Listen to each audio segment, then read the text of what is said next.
we're just in a different place right now where the Europeans are not going to follow just because the Americans decided on a stupid war that nobody understands that now we have to join.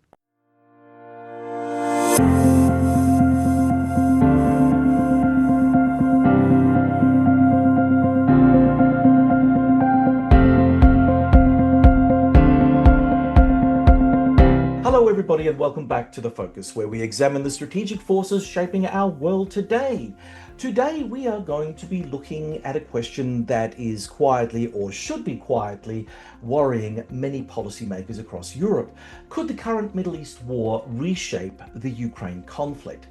As the war involving Iran escalates, energy markets are once again under pressure. Oil has already crossed the psychological $100 per barrel threshold, and Qatar has declared force majeure on its liquefied natural gas exports. For Europe, which has spent the last several years trying to wean itself off Russian energy, this creates a potentially dangerous strategic dilemma. If energy shortages worsen, could some European governments begin reconsidering their support for Ukraine?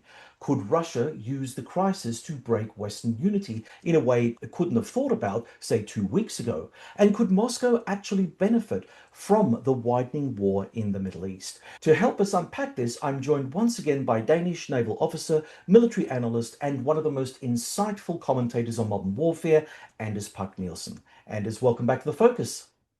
Thank you for inviting me again. Anders, let me begin with a big strategic question. Russia's war in Ukraine has now dragged on for years, and despite sanctions, Moscow has shown remarkable resilience.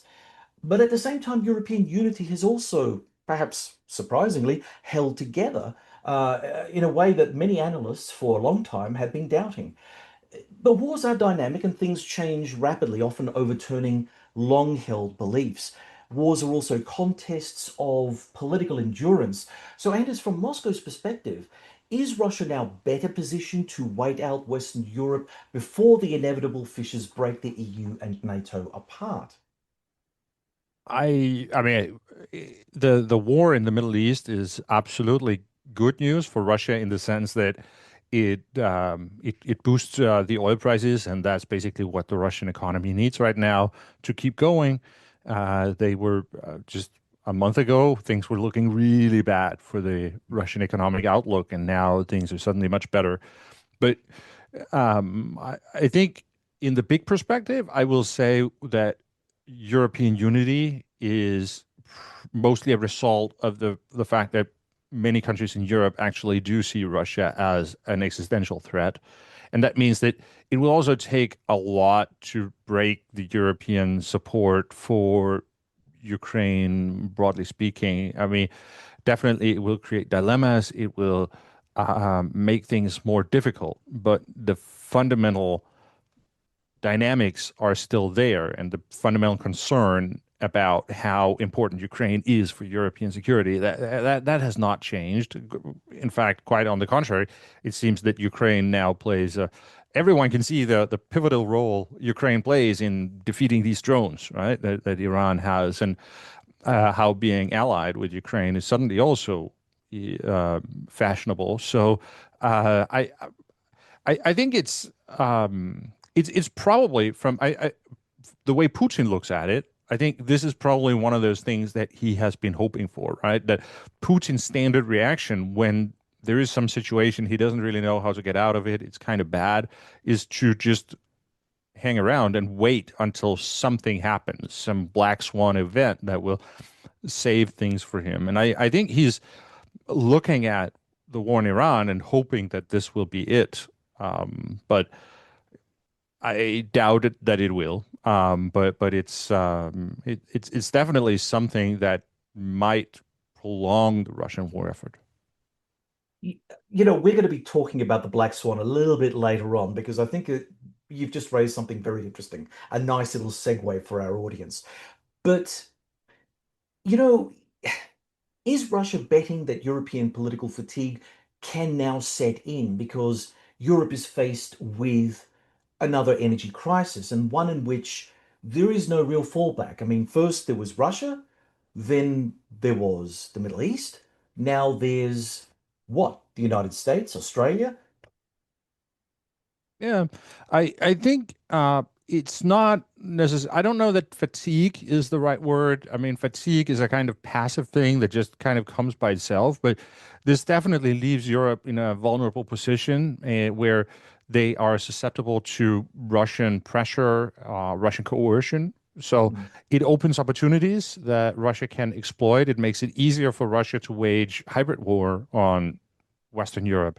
I think they do understand by now that that is what it will take to break European support for Ukraine. That just waiting around is not going to do it. For a long time, they believed that the key to solving the European problem was to work with the Americans and that the Americans would have this influence on Europe.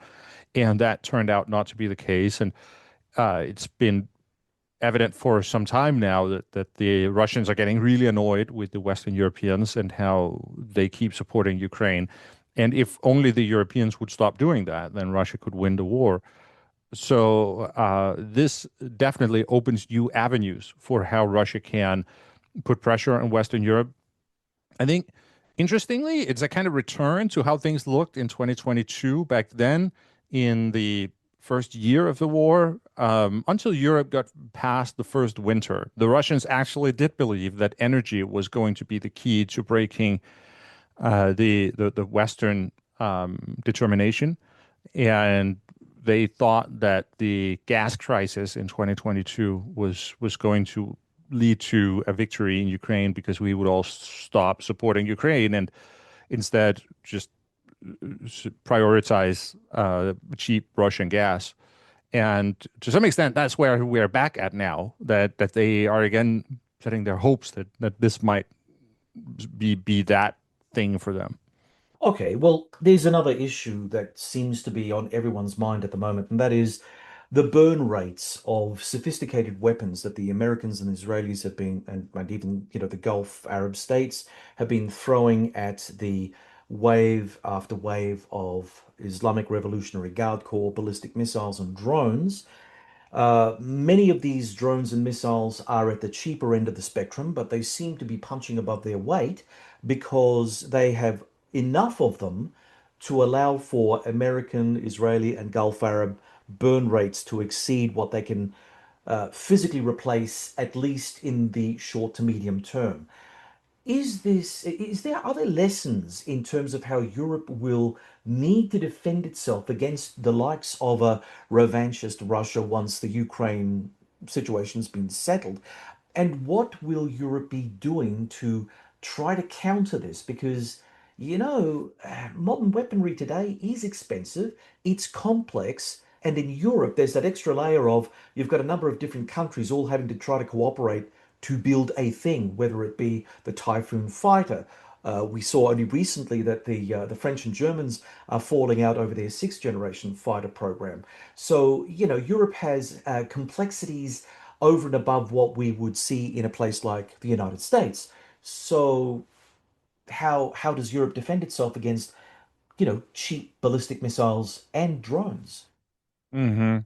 I think there are two different issues here, right? There is the defensive part of it and the burn rate and how much air defense the Gulf states and the United States and Israel are currently burning off and how that might lead to a shortage of these things so Europe can get it at a later point. We might not be able to build the supplies that we need of especially something like Patriot missiles, and also how this might lead to a situation where Ukraine can't get those supplies. So there is a lot of focus right now on how Ukraine is supporting Middle Eastern countries in defending in a more cost-effective way against Iranian Shahid drones.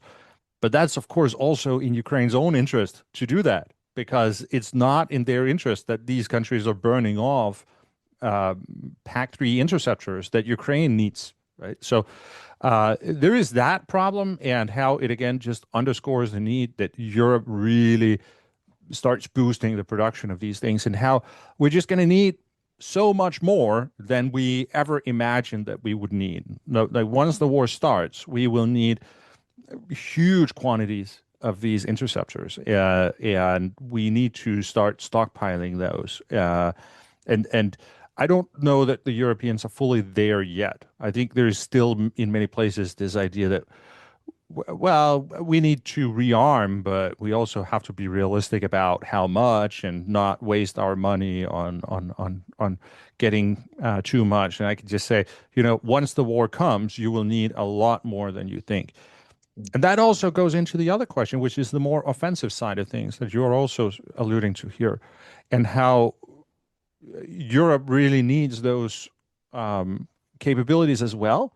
We have a serious problem in strike capabilities. What are we actually going to be hitting the Russians with? What missiles do we have? What drones do we have to throw back at them? And again, there, I think we are not fully at a point where we have understood the need for quantity, and how much it will be necessary to use to get the effects. And as you say, the Americans and the Israelis have been quite efficient in the first few days of the war in deploying a lot of that, but we just don't have those kinds of quantities, and that's definitely also something we need to focus on, and having a good high-low mix. So you have Mm. some very sophisticated missiles, but also just very large quantities of cheaper drone kinds of things that can hit. If we look at, with the war in Ukraine, there's a lot of focus on the big missiles, ATACMS, Storm Shadow, or maybe the Flamingo missile, right? These kind of spectacular things. But if you look at what's really making the difference, it's more like those FP1 or FP2 kind of cheap drones that the Ukrainians are producing in large quantities for a low price. Like that's really the if there is a game changer, then that's probably more of a game changer than those high end systems. And I think we need to just also start thinking about that and acquiring those kinds of things as well across Europe. So it's a funny kind of thing because I recall I got my PhD on Australian defence acquisition, and as part of that, I was tracing the patterns of defence procurement from 1963 to 1996, which was a particular wave of defence modernisation that Australia went through. And in the course of my research, I did a lot of work on the revolution on military affairs, that whole debate that took place in the United States in the mid to late 1980s into the 1990s, where the people who were in charge of the American weapons stables, the Lockheed Martins and the various other General Dynamics and so on, they were all sitting back saying, we could produce quantity, and we could do it at a way that it would still preserve quality, but let's scrub that. We've got a different way. With the miniaturization of electronics, we can cram so much more sophisticated stuff in our planes, in our ships, in our tanks, in our missiles, that we're just going to cram as much technology into these things as possible, and we don't need to have to worry about quantity, because the quality of the product will mean that once you get that F-16 in the air, or the FA-18 in the air, that aircraft is going to shoot down 5 Soviet fighters as they come over the horizon. That was the sort of mentality that many people in the United States had, and then they doubled down on that, because the kind of wars that the Americans fought in the post-Cold War era didn't require the sort of mass that you'd be looking at if you're planning state on state violence, right? So what does one do in a situation where the other side won? The people who were proponents of the highly sophisticated approach are in control of all of the major weapons producing houses in Europe and the United States. They're not going to go away in a hurry. And what you're suggesting is that we ought to be putting more of an emphasis on cheap stuff, which means that, some dude in a garage somewhere in Copenhagen would be able to, I don't know, put together a great piece of really cheap kit that could be mass produced very cheaply for the Danish armed forces, but that will also come out of the defense budget and may warp and twist the defense budgetary cycle against the acquiring of, say, an F-35 because they are very expensive and you can only ever afford a handful of these things, right? Exactly. And so that's the big problem right now. How do you actually balance those two things? Because it's not like you don't need the high-end weapons anymore. It's just that it's not enough. I think one of the things that's really become visible now that we're back to large state-on-state conflicts is how resilient these things are and how much beating a country can actually take and still Yeah. stand, right? And this idea that you can just have very low quantities of high-end missiles and then that will be it. No, it's not. That's not going to happen. I think that's also what the Americans are really running into right now in Iran, right? They had an overwhelming display of military force in the first couple of days and very successful strikes, but then the Iranians are still standing. So what do you do now? So you need to have a good mix of these things, and I think the Ukrainians really have shown the way in terms of how they need to be thinking about this and can't just prioritize the very expensive stuff, but it's going to be a trade-off of, well, we need the, the the cheap stuff that can produce mass and allow us to really keep doing this for a long time and have an effect. So you have to think about how can you really in a cost-effective way get something that will get the job done well enough, right? And Mm. I think the whole transition. Ukraine has been through several transitions, and it's been interesting to see first the transition from Soviet era Russian equipment that they started with to sort of equivalent NATO equipment. So we saw moving from Russian artillery standards to NATO artillery standards, for example, but still artillery for artillery. And then after that, a transition to something else. Well, there is a shortage of artillery ammunition, and these things they're just also very expensive. So can we find cheaper ways of building something that will be good enough for most situations? And that is how we ended up with the FPV drones. Um, and then on top of that, you also have the challenge that how do you prepare for such a war as a country that is not at war yet? Because the technology that exists today is probably going to be outdated tomorrow. So we can't go out and invest in a ton of those drones that the Ukrainians are using because they won't work in a war in a couple of years. So you also need the defense sector to be prepared for this kind of innovation. You need to have enough that you can get the war started. You need to have supplies so that you can be fighting for, say, 6 months. So you prepare like the initial military force that you will be fighting with, but then you need to have the industrial base so that is ready to already from day one start producing and innovating and changing stuff so that very rapidly you will move the types of equipment you have in a direction where that just is better for the conflict you're actually in. Anders, do you think that the European defense sector, or even the American defense sector for that matter, are nimble enough to adapt to these new developments that we're seeing in warfare, both in Europe and in the Middle East? I think when we talk about the European defense sector, it's very important to remember that Ukraine is a European country. And I see them playing a vital role in rearming Europe. Um, right now, of course, they're consuming most of their output themselves, but we are seeing the Ukrainians actually starting to export weapons as well. And I think that will be a key to how we can build up a strong and sort of flexible European defense sector. And also, I think the cooperation between many European companies and the Ukrainian defense industry is very important in making this happen. So obviously, we see it's difficult for the industry in Western Europe to keep up with the pace that's going on in Ukraine. But I think we are seeing that they're doing their best, and we are seeing also that there is. I mean, it's not like the things that were produced in Western Europe is not relevant anymore. It's just a part of the whole mix, right? So I think if we include the Ukrainian defense industry into the wider picture of what European defense industry looks like, then um, Europe can be in a pretty good place. Of course, there's a war going on, but if we kind of get that settled in one way or another, it does look promising, I think.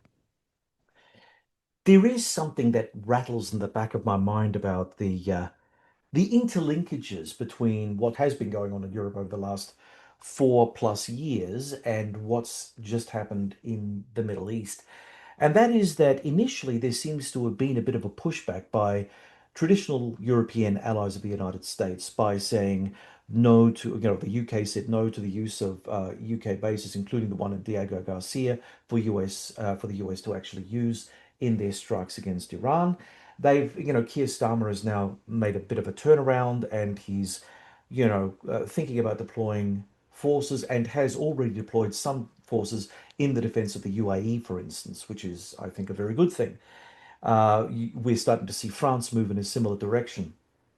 But for the time before 2 weeks ago, when this whole thing kicked off in the Middle East, Europe was only focused on Ukraine and keeping Ukraine up. But if we're going to start seeing a sort of reluctant coalition of the willing being built up, and eventually mission creep will do the rest, where Europe will start sending forces into a potential ground war in Iran, how is this going to actually help the Ukrainians in the end, because ultimately we have seen that many political leaders can't walk and chew gum at the same time. They can only be focused on one thing, but they can't be focused on two things because that just seems to overtax their mental resources. So, where do you see our strategy with regard to Ukraine if the war in the Middle East goes in a completely different direction? I mean, the Israelis have been promising us a lightning war, a blitzkrieg that'll be all over by, I don't know, it'll certainly be over before Christmas. And we'll all be celebrating the end of the mullahs. But what happens if that doesn't happen? How does that change the European security equation vis-a-vis Russia and Ukraine? Mhm. If the European countries get involved in a land war in Iran, a large invasion, and something that will consume a lot of resources, then obviously that would be bad for Ukraine because it will mean that many of the resources that they need will be diverted to something else. But I also think it's unlikely that that will happen. I think um, we've seen a lot of reluctance from the European countries in supporting the American and Israeli operation here. And I think fundamentally, there is a lack of understanding, or the European countries don't understand what the Americans are doing here, what the purpose is of this war, and also it seems quite obvious to most people why this would turn out to be a disaster. And so there isn't a lot of appetite on joining this mission, and I think we're also just in a different place now than with previous wars. I mean, just a few years ago, the basic concept was that wherever the Americans go, we will have to follow because they are our most important ally and the provider of security in Europe. That's just not the case anymore. And I think we live in an age now when the Americans might start realizing what having allies actually meant and how that was sometimes beneficial. Um, so I think we're going to see the Europeans here play a role where they really don't want to get super involved and they um, are going to do what they can to ensure that the economic consequences are sort of alleviated, that we can get oil onto to the world market, things like that. But we're just in a different place right now where the Europeans are not going to follow just because the Americans decided on a stupid war that nobody understands that now we have to join. Uh, Okay, well, uh, having said that, though, Anders, sorry, having said that, how much of a hit to transatlantic relations was Greenland? Because if what you're saying is true, this is really the end of what we would have always considered this strong relationship between the United States on the one side and Europe on the other. And because of all that sort of problem that we had with Greenland, was that the red line that Trump crossed that Europe then said, bugger it, we're going to have to go. We have to understand that in the new world, we're going to be alone more often than not. And certainly we won't necessarily be in military partnership with the United States for all the things that you've just said. Mhm. I don't know how representative my view is on this because living in Denmark, like this was very, very central to us, right? But Yeah. definitely here, I can say there is a very clear, if you go and ask people on the street, they will no longer be talking about the United States as an ally. And people will say that we need to start treating the United States as a potential enemy. And I've not heard anything from the Danish government about just indicating any level of support for what's happening in Iran right now. Mm. So definitely things like that, but I also it just also comes into the whole there is a pattern, and the way that the United States has abandoned Ukraine and uh, neglected this thing that from a European perspective is our most important security threat right now, Russia, and how the United States is not standing shoulder to shoulder with us on this issue.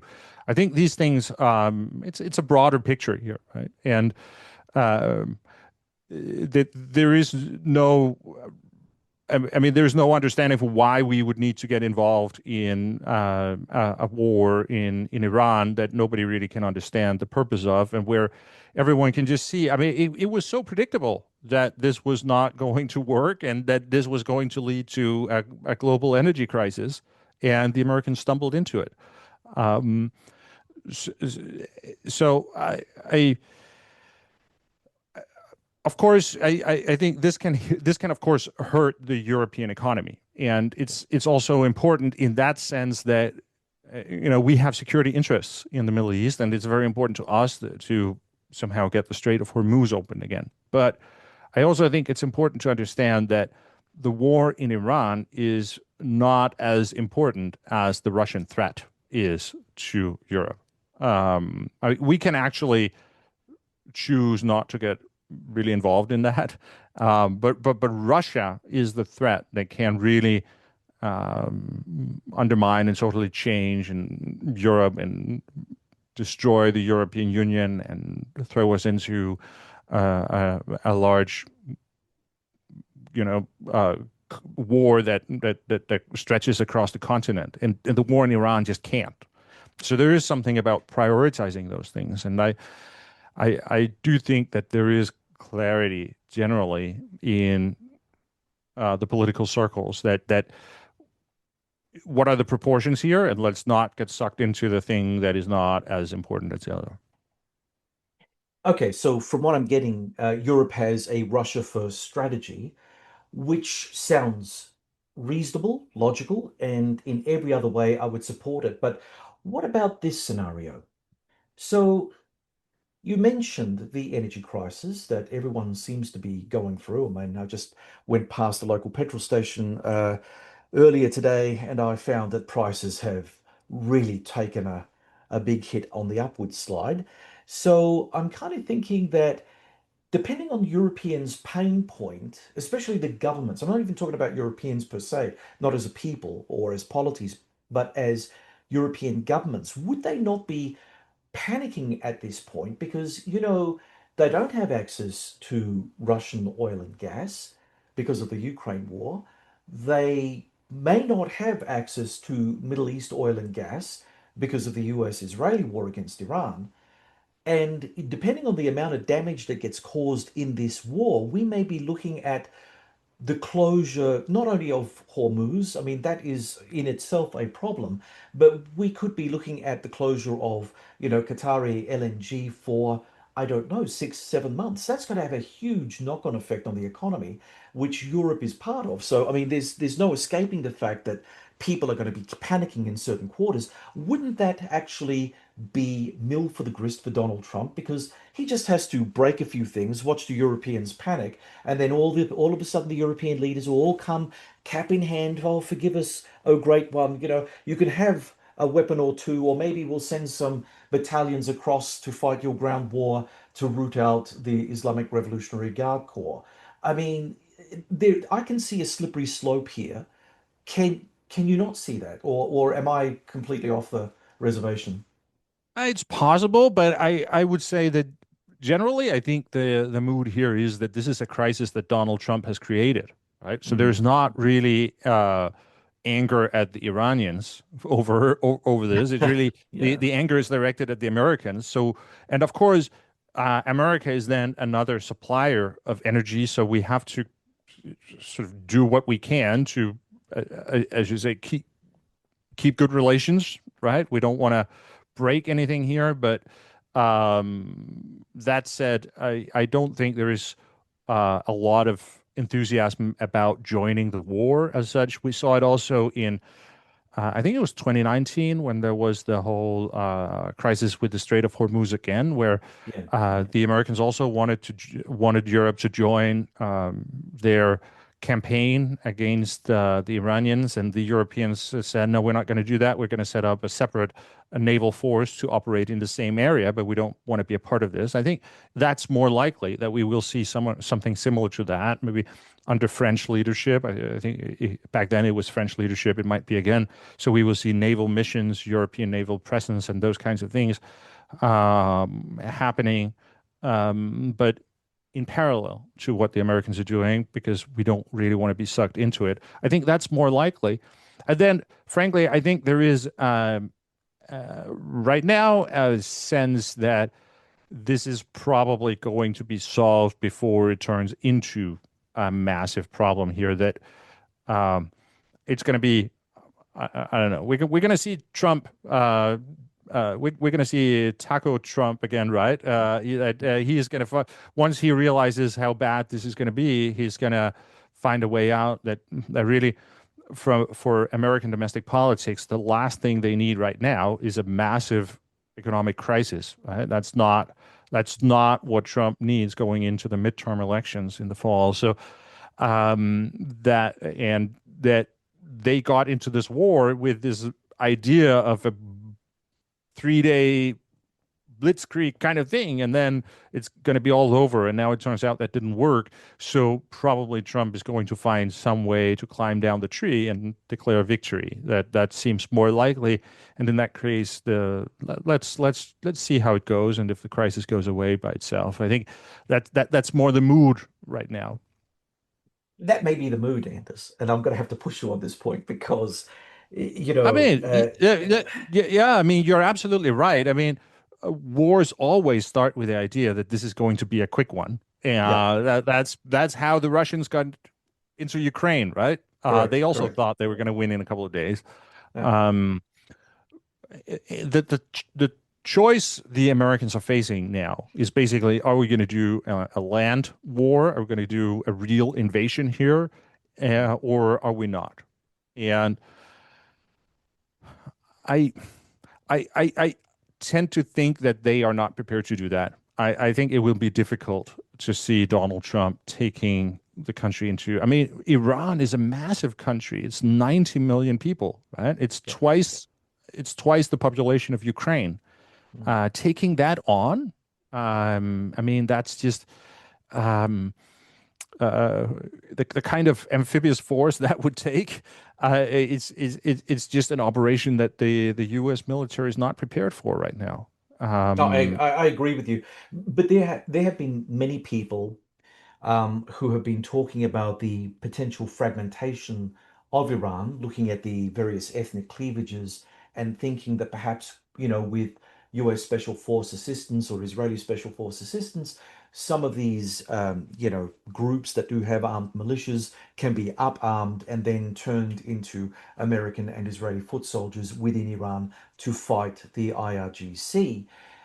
We only had heard recently that there was a plan for the Kurds to get themselves involved in that, but I think that considering the the lack of faith the Kurds themselves have with the Americans, because multiple administrations have always seemed to have, thrown them under the bus at some point. I don't know whether that's on the cards, or at least maybe they haven't quite worked out the politics as well as they should to get a Kurdish commitment to go in as American foot soldiers. But with people thinking along these sort of existential lines, and the only way that you're going to root out the IRGC is going to be able to go in and take him root and branch out of the cities. You can't do that from the air. So look, I think you're right. I think there is the taco thing. I think that the international um, financial system, all of Donald Trump's Wall Street mates won't be particularly happy if he drums up a much wider war against Iran. However, in strategy, we've always got to sit down and think about the worst case scenarios, sadly. And that is really a worst case scenario where, in spite of ourselves, in spite of what we may think is good, reasonable, or understood, something beyond our understanding just overtakes us. And all of a sudden, we find, young men and women on the streets of Tehran. Possible, but hopefully unlikely.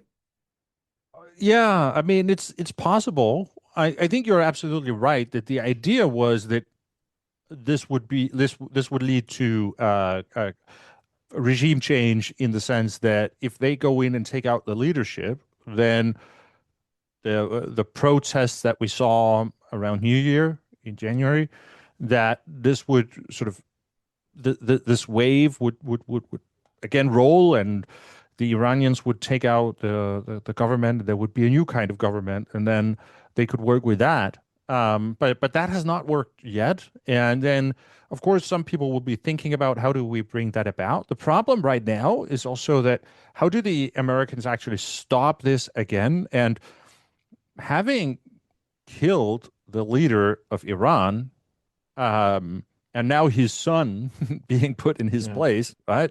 What kind of enemy are we facing right now? It's just probably an even more determined enemy, and someone who is, filled with anger and desire for revenge, right? And Mm. essentially, the Americans and the Israelis have legitimized the idea of killing state leaders, right? Yep. That and it's not just the Ayatollah himself; it's the whole family around him, right? Hmm. Is Hmm. just thinking about what this means for the security of Netanyahu's or Trump's families. Like the consequences of this are massive. So you can get caught up in these kinds of things where now the regime change is sort of almost necessary for this. But how do you actually bring that about? And can you do that with special forces in some kind of way? Can you try to assist this? What will it take? But um, right now, we don't really see anything indicating that that's in the cards, and um, it's not at all guaranteed that a Kurdish invasion or anything like that would necessarily help this. It might have the opposite effect of rallying around the flag effect in Iran, right? So Mm. it's really a very, very tough situation that they've placed themselves in. And in the meantime, the world economy is just crashing. And Donald Trump is looking at this. We know how sensitive he is to things like developments in oil prices, in the stock markets. And so it's really a bad situation. But yeah, I don't know. We will have to see. I think it's really difficult to see what the good solutions are.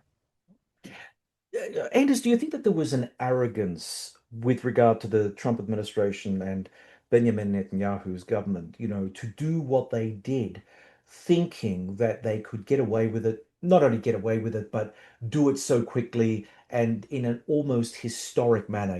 No one else has been able to do this, but we can do it. Look at us, look how powerful we are. No one can.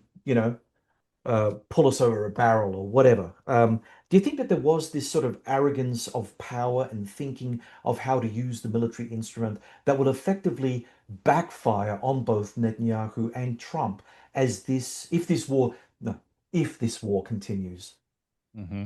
Absolutely. I mean, they were caught by this illusion that you can control these things in this very sort of surgical way. You can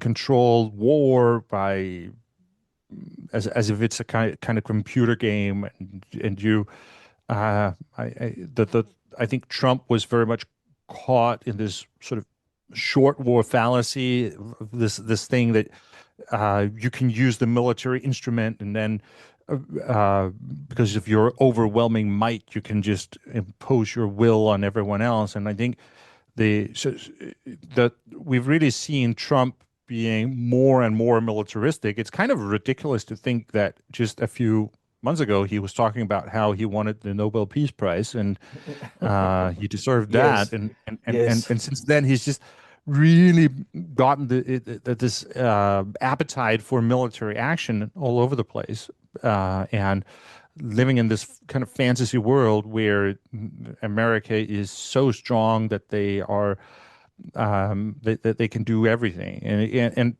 somehow he got himself involved in this. And you could look at, right, this is not all that different from the invasion of Iraq or Afghanistan, for example. And it should have been obvious to anyone who has followed that doing something like this in Iran is going to lead to unpredictable outcomes, and it's not going to be as easy as you think. And but I think the mission in Venezuela, um, again, just sort of gave Trump appetite for more. It was so convincing the way they managed that situation, how they took out one leader and immediately there was another one in the functioning government, but just much more USA friendly. I think he had the same idea that the same would work in Iran without any sort of deeper contemplation of how Iran and Venezuela are two very different cases, yeah, just two very different countries, and how what works in one place will not work in another. And so the cultural sensitivity there was not very deep. Let's just put it that way. And this idea he that he's been floating, that he should be engaged in electing the new leader of Iran, right? We can maybe leave the regime in place, but he will choose the Ayatollah, Yeah, right? This yeah, it's just yeah. absolutely ridiculous idea. That's not how Iran works, right? Well, But you that's don't how know. He is Venezuela actually. works. Yeah, well, I don't know. He did declare himself the president of Venezuela as well, didn't he? So He did. Yeah. in this weird world, anything is possible. I mean, he could be the Ayatollah. Yeah. Supreme leader. Yeah. Yeah, yeah, why not? Okay. Look, again, I have to ask this because there's been a lot of thinking by many quarters, including myself and some of my colleagues, with regard to is there a Trump doctrine? Now, why I ask this question is because people are starting to play connect the dots. And, it's a very compelling argument to suggest that, well, maybe Trump is really after China. He's going to deal with Iran in a way that will strengthen America's position when he meets with Xi Jinping next month. And if you take the God's eye view of recent history, the Americans got rid of Saddam Hussein. They initially got rid of the Taliban only for them to come back into power, but that's another story. But then they saw Syria fall and the Bashar al-Assad family, or the Assad family, I should say, uh, go. Then we've got Maduro taken out of Venezuela, always a thorn in America's side. Now we see American forces hitting and punishing Iran. It almost appears that someone dusted off the old neocon list. You remember that list where George W. Bush had like this whole list of countries and leaders that he wanted to knock off? And, somehow it seems like that old thing is new again.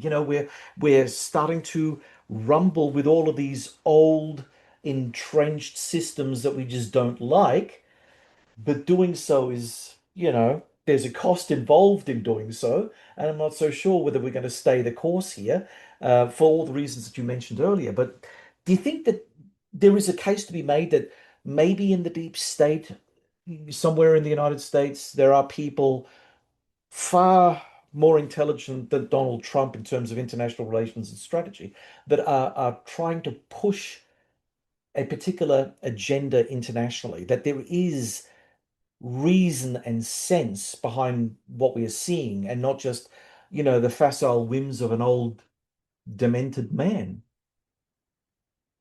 I think there are definitely, I mean, you can see that many of these countries are sort of, well, it's the same ones we were discussing 20, 30 years ago, but I Yeah. think there is a big difference in what the goals are, right? We're not talking Mm, about spreading democracy, for example, bringing mm, freedom to the people of these countries anymore. Now it's like, let's take Venezuela, for example. Trump took out a dictatorship, but he just installed another dictatorship, or yeah. basically he just put in another dictator. So it's not about really democratic values or anything like that. It's not about building global alliances.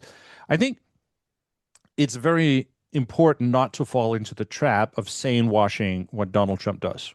Mm, Um, mm, we can think about all these things about how there must be some kind of strategic rationale behind the decisions. And is this really about great power competition with China or something else? But essentially, I think it's mostly up to the administration itself to mm, explain why they are doing things. And I don't think they're doing a good job. I think it's very difficult to understand following what they've said. They've come out with like 8 or 10 different explanations for why it was necessary to start a war on Iran. And they're not even clear if this is a war or if it's a kind of special operation or what's really going on here. How long is yeah. it going to take?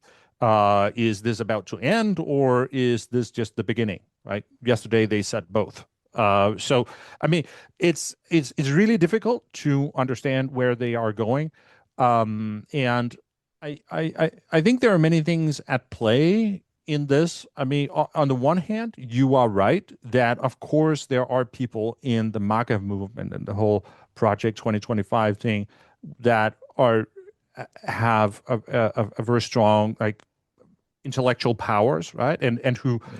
understand international politics in a way that Donald Trump probably doesn't. So there are people influencing the politics and trying to further certain agendas. But it's all intermixed with also just Donald Trump's personal ideas about things. And it's about greed. It's about making money, controlling oil, energy. It's about personal, um, you know, likes and dislikes. I think a lot of what's going on with Iran is fueled by just Donald Trump's sense that there was unfinished business from his first term and how he just genuinely hates this regime and he wanted to set things straight, right? I think it's the same with Ukraine, that the personal dislike for Zelensky from the first term is very visible. Yeah, so Donald Trump just hates Zelensky, and that plays into strategic decision making. And so there are so many aspects of this. And is there a Donald Trump doctrine? I don't think that the doctrine is necessarily all that well thought out strategically. Um, I think it's more about being just fascinated by the military instrument and Yeah. having a not super deep understanding of what it can and can't do, but just being um, drawn into using this and the theatrics of appearing like a strong leader that everyone fears and that is important. Donald Trump seems to be really keen on those quick, clean operations where he can go in and demonstrate overwhelming force and then declare quick victory and then on to the next thing. And that's how Iran might be different because suddenly that was too big an opponent. And it might not be working here. So it will be interesting to see how he works on getting out of that. Um, but it does seem that that he has this kind of yeah really fascination with the military instrument. But I do think you're right. There are definitely people in the circles of power in Washington who have a deeper understanding of these things. I think the national security strategy that they released in December, for example, was actually very well written. I disagree with almost everything in it. I think it was a very bad vision for what American security interests are and what are the threats to American power in the world. But there is a red line. I mean, this is clearly formulated, and somebody has a vision here. So Mm, I mean, it's not all coming out of nothing. But again, I will warn against it. We should not do the same washing of Donald Trump. It's not our job to come up with explanations for irrationality and making this sound more sane than it actually is. And I think it's ultimately the job of the politicians to explain why they are doing this or that. And they are doing a very bad job at explaining why there is a war in Iran. yeah, yeah. Okay, if we go back to Europe and its oil and gas supply, and as you know, here in Australia, we've got a very big scandal at the moment. Well, at least it should be a scandal. It won't be because our media, well, I mean, it likes to talk the talk, but it really doesn't sort of focus on what ought to be done for the common good. I suppose it's not really their role, but at least as the fourth estate goes, they should have some sort of rational role behind this.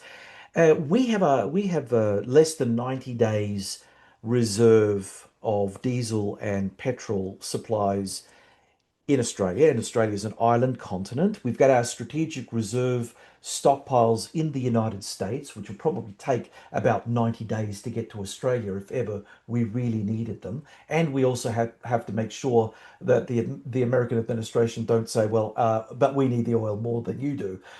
So that puts us in a very peculiar position. In Europe, does Europe have a sort of a unified plan with regard to how it deals with energy security, or is this still at the nation state level? Do European nation states have their own strategic stockpiles of petroleum and diesel and gas? How does that all work for a non-European audience? Can you explain some of that to us? Yeah, there is a lot of cooperation on these issues and building up sort of European stockpiles all in all, and everything is connected. Also, the Yeah. energy grid, the gas supplies, everything is connected here. Mm, So that's how it can sometimes be difficult to explain exactly what kind of gas. For example, in Denmark, we were very quick to say, well, let's get off the Russian gas. We're not going to be supplying Putin anymore. But the gas that comes out of the pipe might still actually be Russian because everything is connected in all this. mm, But still, the countries also have their own energy stockpiles, and there's a lot of discussion right now about are they big enough? Should they be bigger? Especially the gas reserves. mm, Um, we're just coming out of a very cold winter, and everything is low right now. And there is a big discussion about how we're going to need to find a lot of money over the summer to make sure that we have enough for the next winter because we used a lot here, and if we are facing a global energy crisis, it might be really expensive to refill those. Uh, uh, that that there is a different components here where countries have the responsibility for doing this themselves, but also there's generally a lot of working together on sharing these things when you need it and being able to channel certain types of energy to the countries that for one reason or another find themselves lacking that. And then, of course, famously, we have some countries that have insisted on staying with the Russia's energy suppliers. So we have Hungary and Slovakia, most famously.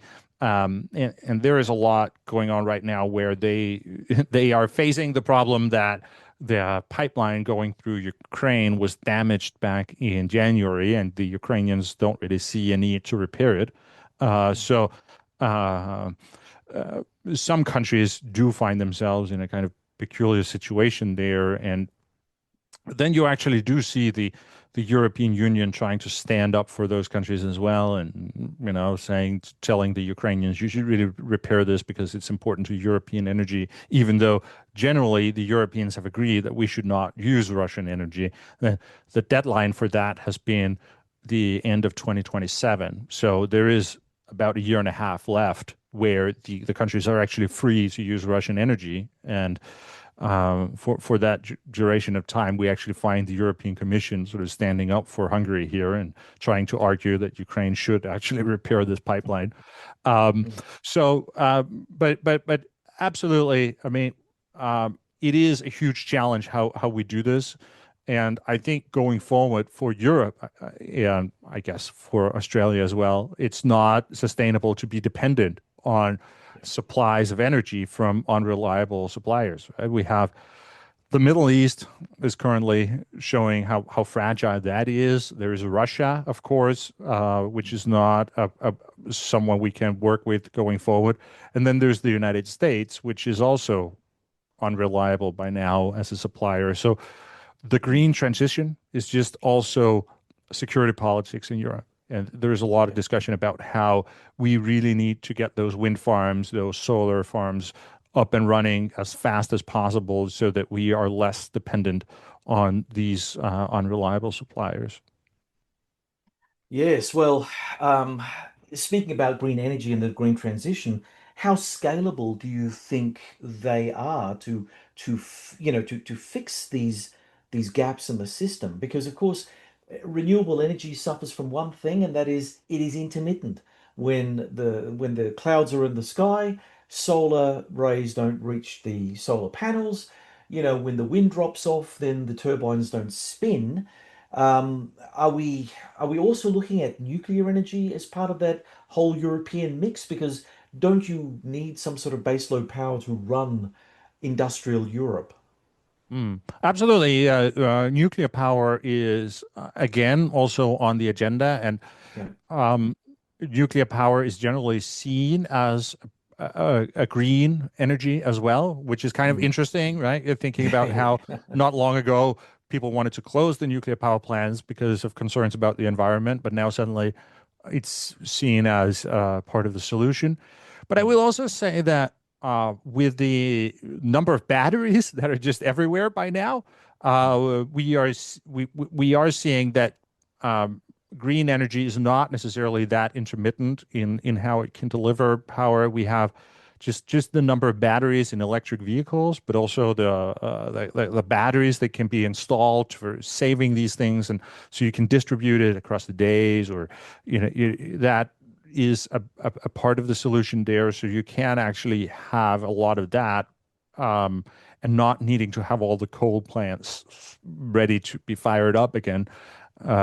So, but it's about having many different sources of energy that can, uh, cover for each other, and nuclear is definitely a part of that. Um, Mm. but however, either way you see it, I think the transition to electricity is very important as a way to solve some of these problems. I don't want to play devil's advocate, but I will anyway. Say for instance, things go on in the Middle East and the fragile nature of putting Humpty Dumpty back together again in terms of making sure that there's safe passage for oil and gas out of the Strait of Hormuz just doesn't happen quick enough. Is there a possibility that Moscow presents itself as the solution to Europe's energy crisis? I mean, we spoke about the unreliability of certain actors in the world, Russia being one of them. But if things get really desperate, will Europe rethink its relations with Putin? Some countries might. I mean, we definitely see that there is not across the continent a shared view of the threat from Russia.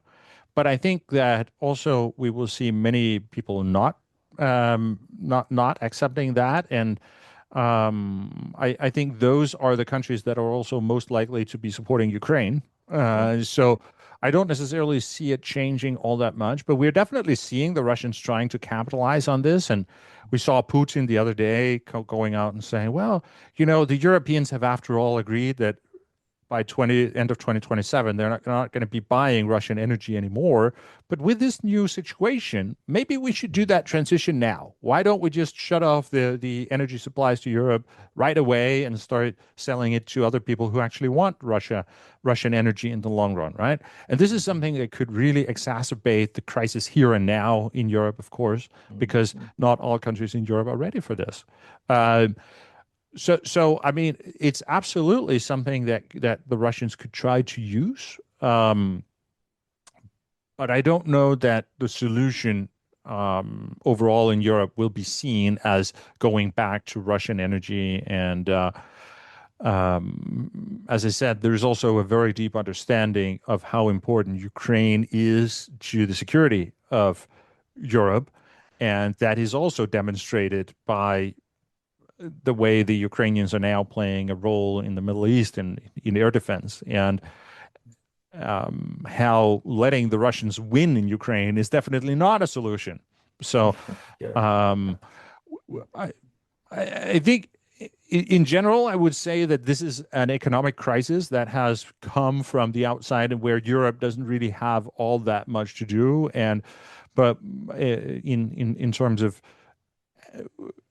we just need to stand through it, and eventually it will probably pass, and we will get the oil flowing through the straits again, and hopefully that it won't take too long. But Fingers crossed. yeah, fingers crossed. Yeah. Mhm. Well, okay. Just finally on this one point, because I think it's an interesting angle to look at. I mean, even if parts of Europe wanted to go back to Russian energy, the question then becomes: could Russia actually deliver? I mean, Ukraine has been conducting long-range strikes against Russian energy infrastructure now for much of the war. How good are their refineries, storage depots, and pipelines? Because many of them have been repeatedly hit by Ukrainian forces. So can Russian oil really just switch back on and power whatever country in Europe wants to tap back into it? No, not really. I think the way to use Russian energy is probably more in what the Americans are thinking about, and not that I'm saying that this is a good idea, but that is a more likely way. If you want to actually start using Russian energy again, then focus on bringing it to the world market, not necessarily the European market. So Mm, uh, letting the letting India, for example, buy Russian oil again and not, mm, being hit by sanctions, and accepting that it goes into China, and that will then have the secondary effect of reducing the demand from those countries for other oil, so the prices can go down. I think that's perhaps more likely, and I think that's actually quite likely that we will see the Trump administration taking these steps as a way to bring down the gas prices in the United States. Um, and obviously that will also be bad for Ukraine because it will give the Russians the ability to make money and sell their oil at prices where they actually make a profit, right? yeah. And so, but I think that's more likely than us seeing the European Commission in general opening up for this possibility Mm, of using going back to Russian energy. I think there's a clear idea that that's not the solution, and that the solution has to be more American oil if we mm, can get it, and that we need to focus on making sure that Iran doesn't hit ships going through the Strait of Hormuz, that we might have to set up missions to escort tankers, for example, through the yeah. straits or something like that. rather than going back to Putin. And as reports are circulating that Russia may be assisting Iran in various ways, including potentially sharing intelligence or targeting data. I mean, if that's true, it raises a fascinating strategic question. Could Russia's support actually prolong Iran's ability to resist the West? Oh yeah. Uh, I think there are several reasons for why Russia is doing that, but one of them is absolutely that it is in their interest that the Iranians are able to close the Strait of Hormuz for a long time. Mm, mm, They definitely want the oil prices to go up as a result of this. Now that the Americans have been so stupid to engage in a war here, then Russia might as well get the best out of it, and that includes creating an energy crisis. So that's one thing. And then I think it's also we should not underestimate the extent to which Putin genuinely mm. despises this American habit of regime change around the Yeah, world. yeah, And yeah. this is the second time in just a few months that Donald Trump has done this. And Putin wants it to turn out badly for the Americans so that they stop doing it. Mm, uh, so um, yeah, so Putin would like to see the Americans bogged down in a big war, right? mm, From a strategic point of view, it would be good for Russia if the Americans spent a lot of resources on this and not on other things. So I think there are many aspects to it. And one of those that I think is really fascinating is that we need to have a much more nuanced understanding of the relationship between Trump and Putin and American foreign politics and Russian than many people have. I think this story on social media about how Trump is a Russian agent or something like that, I think it's um, it's exaggerated in a way that's just not good. He clearly is not a Russian agent because if we look at how the United States is actually behaving on the world stage, it's actually only about Ukraine that they sort of have some common ground. But mm, aside from that, the American administration does all kinds of things that the Russians don't want. Um, so clearly, he's not just following orders from Moscow. So I think we are seeing here that this is an area where the Russians and the Americans just have very different interests, and the Russians really want to do what they can to obstruct whatever it is that Trump is trying to achieve. Anders, I really appreciate the amount of time you've devoted to this podcast. I have one final question for you. Um, the big strategic picture. We now have two overlapping crises. We've got war in Ukraine, we've got a war in Iran. Both are energy wars involving the disruption of international supplies of oil and gas. Anders, are we a world at war, or are we in a world war? I would say the first. I think it's I don't want to call this World War III, but because I don't think it resembles what those wars were, and I think it's important that we keep the perspectives straight here. I think we are definitely entering a more uncertain world. We're going to see much more turbulence. We're going to see many more wars, conflicts. And this is an indication of that, right? But I still think it's important to see it as quite separate wars that and not get too much caught into this idea that well World War III is already here. No, it's not. And I'm sorry, but if World War III actually comes, it's going to be much worse than what we see right now. Uh, Worse. Oh my God. uh, Okay. no, I mean, Mm, just mm, the casualty numbers that we have on our side are very, very low. I mean, mm. uh, we're talking single digits still, right? On the Yeah. American side in this war in Iran, we're talking like we're not even actively engaged in the war in Ukraine. Um, so I think it's important that we keep the perspective here that once we all start taking casualties at the rate that Russia and Ukraine are doing right now, well, then we can talk about World War III. But let's not call what's going on right now. Let's not pretend that is on the scale of what we saw in World War II. And as always, thank you for joining us and for sharing your insights on the focus. You know, you always bring something extremely valuable to the program. So thanks. Well, thank you too. And now on to questions for our audience. Do you think Western Europe will maintain its support for Ukraine as long as it takes, or do you believe political fatigue will now set in? If Europe were facing a severe energy crisis, should governments prioritize supporting Ukraine or stabilizing their own economies first? Do you believe renewable energy can realistically replace oil and gas quickly enough to protect Europe from geopolitical energy shocks? Let us know in the comments section below. If you enjoyed this podcast, please subscribe to our YouTube channel. It's a free way to support us. You can also subscribe to the podcast on the Ozcast network, on iTunes, and on Spotify, where we'd appreciate your 5-star reviews. Do you have comments or questions about the podcast? Post them in the comments section on YouTube, and I'll do my best to answer as many as I can. My thanks as ever to the producers of The Focus, Neil Smart and Lynn Sear. Please stay connected with us on social media. Follow me on X at BruniDoctor and follow The Focus on X at TheFocus_Sage. And don't forget Blue Sky on the focuspodadl.bsky.social. From Adelaide, South Australia, you've been listening to The Focus.